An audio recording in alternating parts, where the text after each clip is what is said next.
नमस्ते दोस्तों, मैं सुशीला देवी आपका स्वागत करती हूं हमारे YouTube channel Sushila terrace garden में। दोस्तों, आज हम बात करने जा रहे हैं एक ऐसे कॉमन हाउस प्लांट के बारे में जिसे आपने अपने जीवन में कहीं ना कहीं देखा ही होगा। दोस्तों, इसका नाम सदाबहार है। इसे कई नामों से जाना जाता है। इसको विंका भी कहा जाता है और इसको पेरीविंकल भी कहा जाता है। दोस्तों, इसको दक्षिण भारत में इसे सदाफूली के नाम से भी जाना जाता है। दोस्तों, ये दो प्रकार का होता है, एक हाइब्रिड विंका और एक देसी। दोस्तों, हाइब्रिड विंका की बहुत केयर करनी पड़ती है, लेकिन दोस्तों हम देसी विंका की बात करेंगे। दोस्तों, देसी विंका एक हार्डी प्लांट है। दोस्तों, इसको ना ज़्यादा पानी की ज़रूरत होती है और ना ज़्यादा खाद पानी की ज़रूरत। दोस्तों, ये एक ऐसा पौधा है जो कहीं भी उग जाता है और बीज से भी आसानी से ग्रो हो जाता है और कटिंग से भी। दोस्तों, ये पौधा बहुत ही खूबसूरत फूल देने वाला पौधा होता है। ये बारहमासी फूल देता है। दोस्तों, जैसा कि सदा नाम के अनुसार ही सदाबहार पौधा है, जिसको उगाने से आसपास में सदैव हरियाली बनी रहती है। दोस्तों, इसका स्वाद कसेला होता है, इसलिए कसेला स्वाद होने के कारण तृष्णभोगी जानवर भी इस पौधे का तिरस्कार करते हैं। मतलब तृष्णभोगी मतलब गाय बच्चियाँ होती हैं जो वो भी इसको खाना पसंद नहीं करती हैं। सदाबहार पौधे के आसपास कीट फतंगे, बिच्छू तथा सर्प आदि नहीं फटकते, जिससे आस पड़ोस में साफ सफाई बनी रहती है। दोस्तों, इसकी पत्तियां विघटन के दौरान मृदा में उपस्थित हानिकारक रोगाणु को नष्ट कर देती हैं। मतलब जब इसकी पत्तियां मिट्टी में मिलती हैं तो डिकम्पोज होती हैं और वहाँ की मिट्टी को साफ़ सुथरा बना देती हैं। दोस्तों, सदाबहार का फूल जितना दिखने में आकर्षक और खूबसूरत होता है, उससे कई ज़्यादा सदाबहार के फायदे होते हैं। इसका उपयोग औषधि बनाने में भी किया जाता है। सदाबहार का फूल, पत्तियां और जड़ खाने से कई प्रकार की बीमारियों से छुटकारा मिलता है। सबसे ज़्यादा उपयोग सदाबहार के फूल का किया जाता है, क्योंकि इसकी तासीर सामान्य होती है। यह हर प्रकार के रोग से छुटकारा दिला सकता है, लेकिन आपको इसे किसी आयुर्वेद वैद्य या डॉक्टर से पूछकर ही इसका उपयोग करना चाहिए। दोस्तों, ये बवासीर में भी बहुत लाभकारी है। अगर किसी व्यक्ति को बवासीर हो जाती है और वह सदाबहार के पत्तों को पीसकर बवासीर वाले स्थान पर लगा लेता है तो उसे इससे बहुत आराम मिलता है।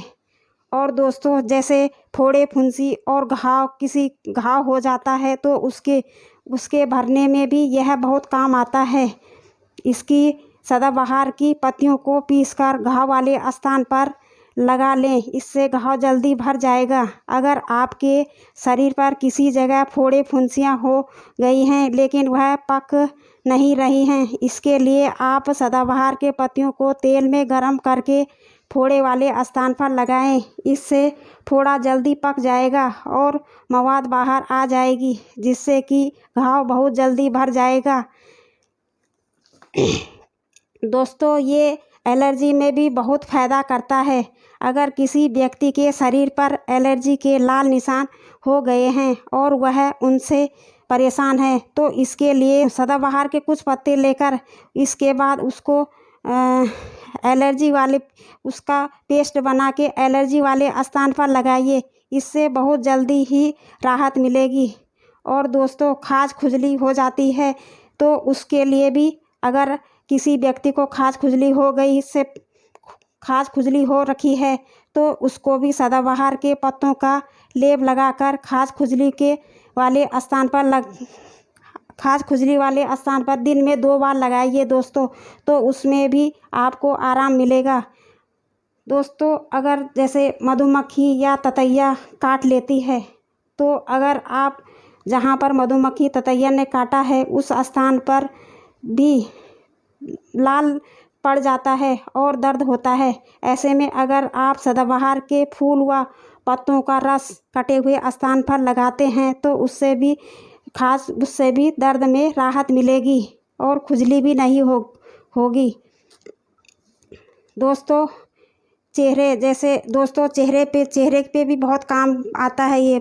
जैसे चेहरे पे कील मुहासे हो जाते हैं तो उस पे भी इसकी पत्तियों फूलों को पीसकर आप अपने चेहरे पे भी लगा सकते हैं। इससे भी दाने और चेहरे का निशान दूर हो जाते हैं।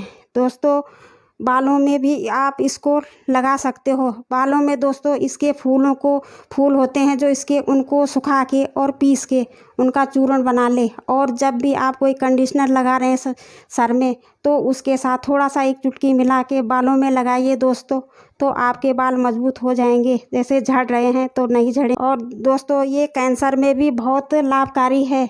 जैसे कैंसर के रोगी को अगर सदाबहार के पत्तों की चटनी बनाकर सुबह खाली पेट दी जाए तो इससे शरीर के रोग प्रतिरोधक क्षमता बढ़ने लगती है और कोशिकाएं फिर से कार्य करने लग जाती हैं।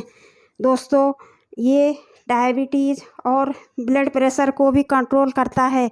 आप इसकी पत्तियां सुबह 1-2 अगर खाली पेट खाते हैं तो बहुत आराम मिलता है। दोस्तों गले में अगर इन्फेक्शन हो जाता है तो आप इसको गर्म पानी में उबाल कर इसको पीजिए गुनगुना, तो आपकी गले की इन्फेक्शन ठीक हो जाएगी। किडनी में अगर किसी को स्टोन हो गया है या कहीं मतलब स्टोन हो गया है शरीर में तो उसमें भी ये बहुत लाभकारी है।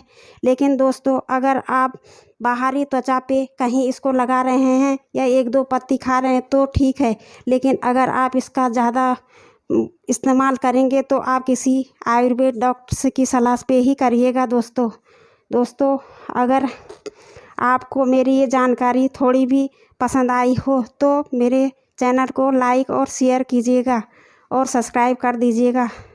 दोस्तों मिलते हैं फिर किसी और नए प्लांट के साथ। तब तक के लिए खुश रहें, मस्त रहें और गार्डनिंग करते रहें। थैंक यू दोस्तों।